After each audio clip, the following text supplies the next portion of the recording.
What's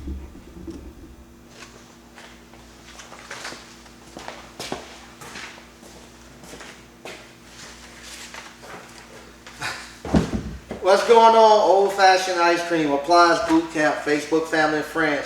Mike Sneed coming to you. I know y'all probably been wondering what's going on with that shipping container. What's taking him so long to finish up that second location? Well, this little piece of paper right here is what took me so long to really finish it up.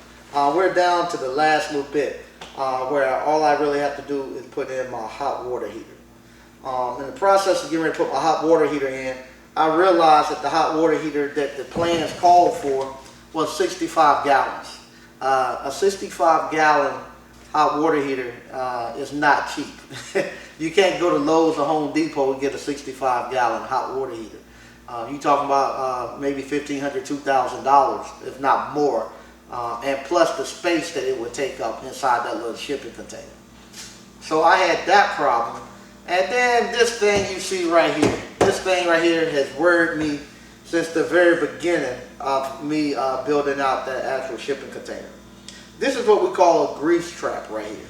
And what this thing what it does, if you're actually frying food and you got grease and waste, it actually collects the grease in here instead of going out into the actual sewer system and stuff for the city and stuff to actually have it removed. And what you do, every so often somebody has to come in, somebody who reclaims oil and grease, they'll come in and they'll actually suck this out and clean it out every so often. Well, on the plans and stuff, that when they drew up my shipping container, they had me happen to have a grease trap. And there's no room in there for me to put it. So I thought about putting one outside of the shipping container a couple of times. I thought about building one up under the sink, and that's what this one's supposed to be, up under the sink, but you can still see how massive it is. I would have to actually get another 3-bay sink that was huge, and still it would have been taking up so much space, and then on top of that, it would have gotten in the way of my actual hand washing sink being able to actually stay within the ADA handicaps requirements. So this was the last little thing holding me down. I've been trying to figure out how we can actually route the pipes and stuff to get this grease trap in. And also, I had budgeted about $600 for a hot water heater, and I gotta stay within budget now. So with that being said, I'm not going to be able to pay a couple of $1,000s for a 65-gallon hot water heater. It wasn't in the budget anymore, and I'm trying to hold myself to these budgets now, and not get into the problems that I got into in the beginning of building out this ice cream parlor in the middle, where I just been throwing cash at it and not going through and doing my due diligence and stuff. So with that, I have to actually then go out and do research. This is something I found out with building out this shipping container. When you get someone to draw it out, when you get the architect, and shout out to my architect, he's done a great job. The whole firm and stuff has been excellent to work with, and I will put their information up towards the end of this. But they've been great to work with. They've been real patient with me. This is the first time I've done one of these. But when you get somebody to draw something out, they're going to draw it out to make sure that they pass all the state codes and stuff, and they're going to make sure that they have all the requirements, and they're not going to look at no exceptions and stuff. That's your job as the contractor, or as the person, or as the qualified individual. Your job is to go through and research and find out exceptions and stuff where you can actually cut the prices and stuff. Well, that's because this is the first time we've done one.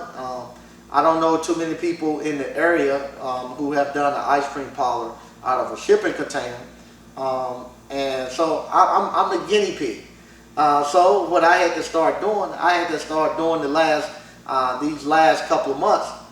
Before I go spend money, I gotta go making sure that there's no savings that I can I can get before I go spend the money out there.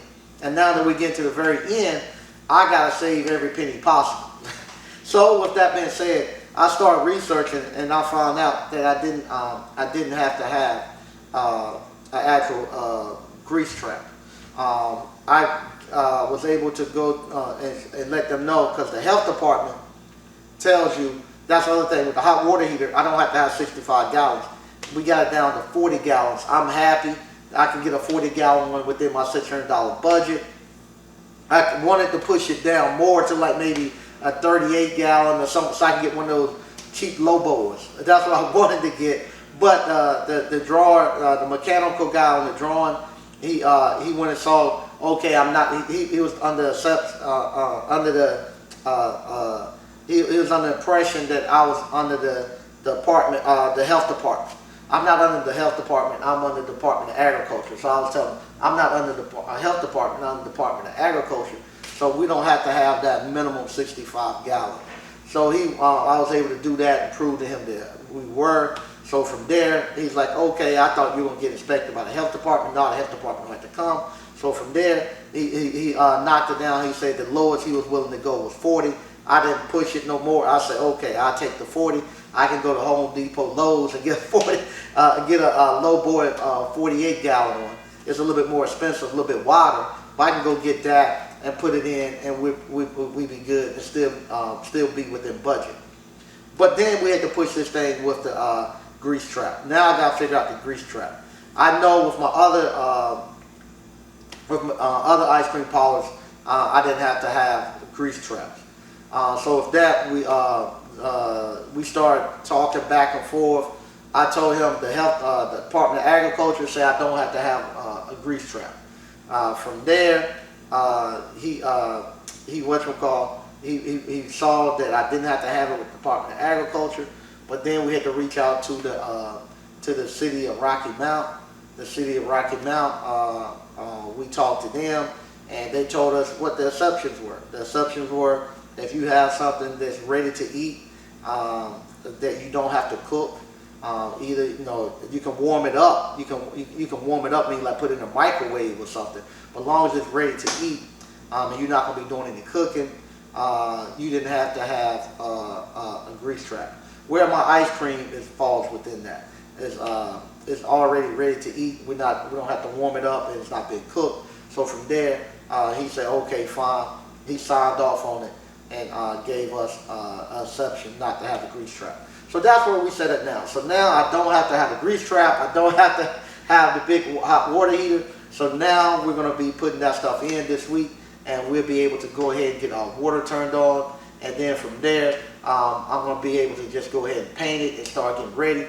We should have our CO probably before the end of November, beginning of December. I'm going to be out for about 2 weeks in November. I got to do some other engagements I have to go to. But I'm going to try to get it inspected before I leave to go out there. When I come back, I just want to be able to paint and get the landscaping and stuff done and get ready. So that's the stuff that when you all buy the courses and stuff from me, this is the stuff that you all get to save on.